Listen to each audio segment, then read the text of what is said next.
pemirsa, ketemu lagi di program Pustaka Daai, Pusat Informasi dan Keterampilan Daai TV. Pada kesempatan kali ini, kita akan menyajikan berita seputar kreasi unik dari bahan batik.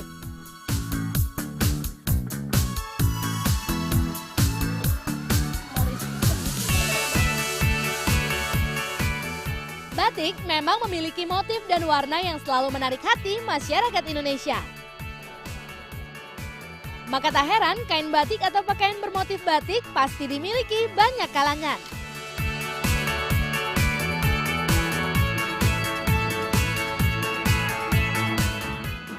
Batik Indonesia telah diakui UNESCO sebagai warisan kemanusiaan untuk budaya lisan dan non-bendawi sejak 2 Oktober 2009.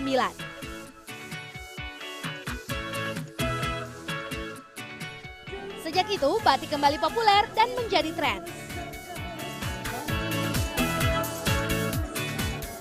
Batik pun menjadi objek kreasi yang dikembangkan dalam bermacam-macam produk. Berikut adalah beberapa kreasi unik dari bahan batik.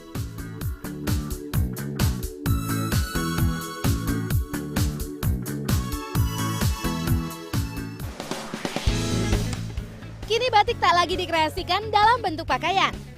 Kita dapat menyulap kain batik dalam wujud sepatu.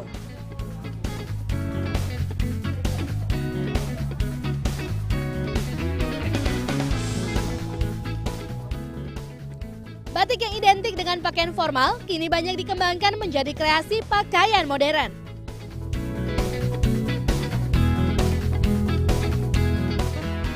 Tak hanya pakaian, batik juga telah dikembangkan menjadi sepatu untuk mempercantik penampilan. Motif batik yang digunakan cukup beragam, seperti batik Jawa, Papua, Manado, Cirebon, dan sebagainya. Beragam motif batik ini dipilih menjadi ciri khas.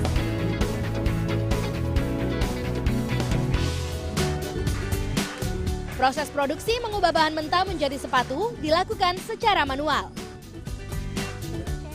Diawali dengan proses pemolaan.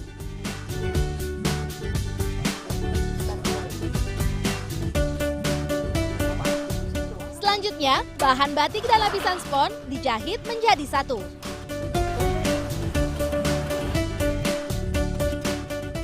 Tahap pembuatan sol sepatu, karton sepatu dijiplak sesuai ukuran.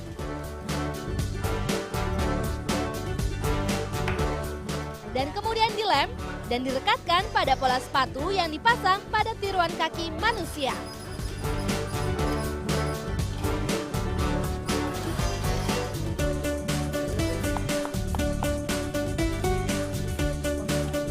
Setelah itu berlanjut ke tahap penarikan sepatu dan perakatan alas kaki.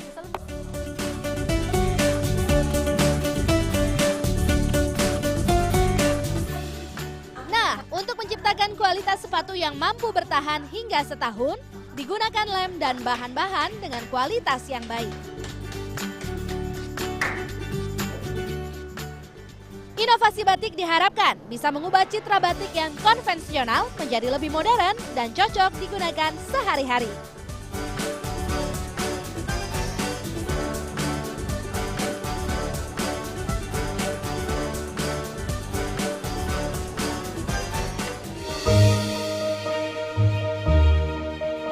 Segala macam benda yang berukuran besar, lalu dibuat menjadi ukuran kecil atau mini. Pasti lucu ya?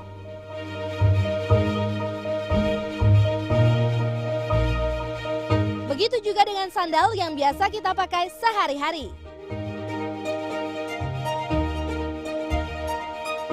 Ternyata bisa juga dibuat ukuran kecil dan dijadikan souvenir berupa gantungan.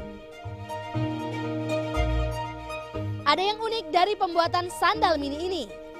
Cara pembuatannya benar-benar sama seperti pembuatan sandal yang berukuran besar. Bahkan bahannya juga memakai limbah dari pembuatan sandal tersebut. Seperti kain batik, spons atau karet busa, karet sol, dan lem. Alat-alat yang dipakai pun sangat sederhana, seperti alat tulis, gunting, palu, paku, dan beberapa tali untuk gantungan. Beginilah proses pembuatannya. Bagian yang dibuat pertama kali adalah alas sandal dengan memakai bahan spons atau karet busa. Karena ukuran sandalnya kecil, satu lembar kecil spons seperti ini bisa memuat banyak pola.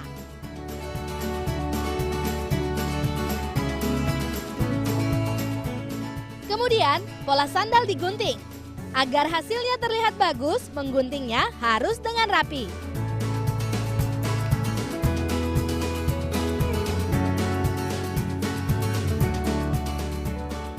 Selanjutnya pola sandal diberi lem dan dibiarkan beberapa saat sampai lemnya setengah kering.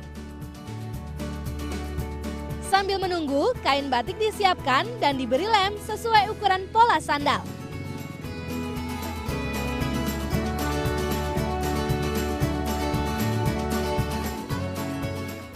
Tempelkan pola sandal ke kain. Potong sesuai pola dengan melebihkan kain untuk ditempelkan di bagian belakang pola tadi. Pukul pelan-pelan dengan palu agar padat dan kuat. Setelah itu, alas sandal dilubangi dengan paku. Lubang ini berguna untuk memasukkan bagian penjepit kaki nantinya. Cara membuat penjepit sama seperti membuat alas. Masukkan bagian ujung penjepitnya ke dalam lubang yang sudah dibuat dengan bantuan paku. Lakukan dengan hati-hati agar tidak tertusuk.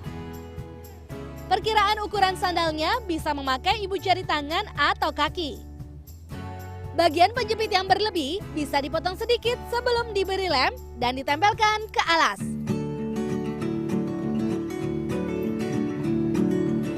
Sandal ini masih harus diberi satu lapisan alas lagi. Kali ini alasnya dari karet sol.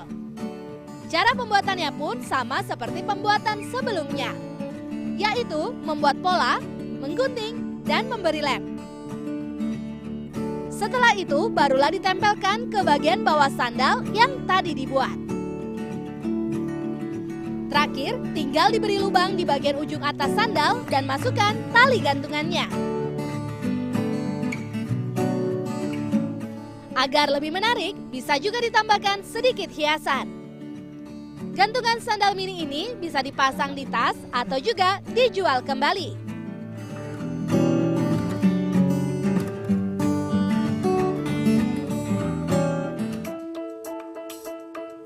Kain batik yang telah usang atau daster-daster batik yang sudah tidak terpakai bisa diubah menjadi pot unik yang penuh seni. Proses pembuatan pot batik sangat sederhana.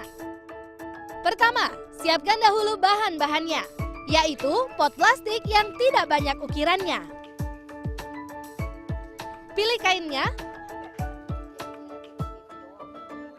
tempel polanya, shading, kemudian coating dan pernis, dan terakhir diberi aksesoris.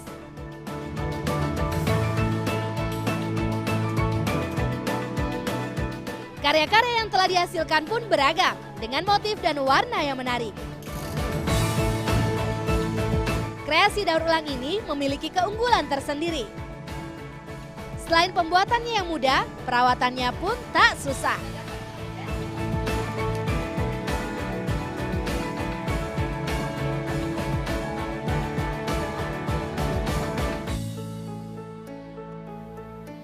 Asalkan kita kreatif, barang-barang bekas yang ada di sekitar kita bisa dijadikan suatu kreasi yang unik.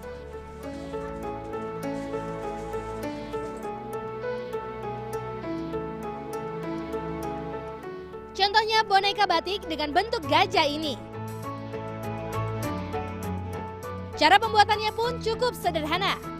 Hanya perlu menyediakan kain batik, gunting, pola, dan silikon untuk mengisi bagian dalam bonekanya.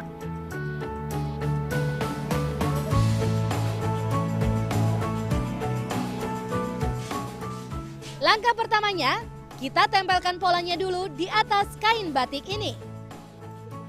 Kemudian digunting mengikuti pola. Lalu, kain batik dijahit dengan menggunakan mesin jahit.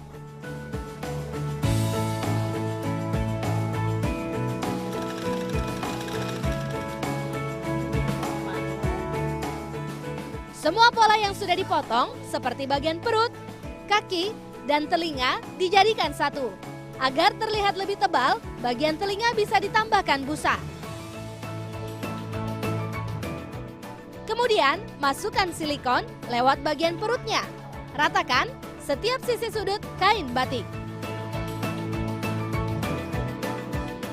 Model boneka gajah ini bisa dikreasikan menjadi bentuk lain sesuai kreativitas kita. Selamat berkreasi!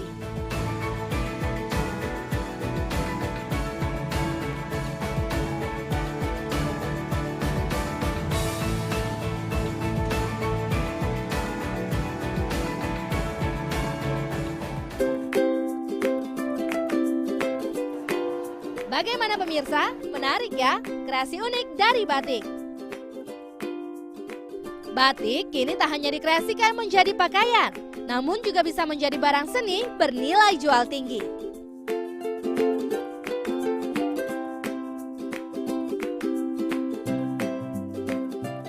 Mari lestarikan warisan budaya Indonesia dengan turut mempopulerkan batik.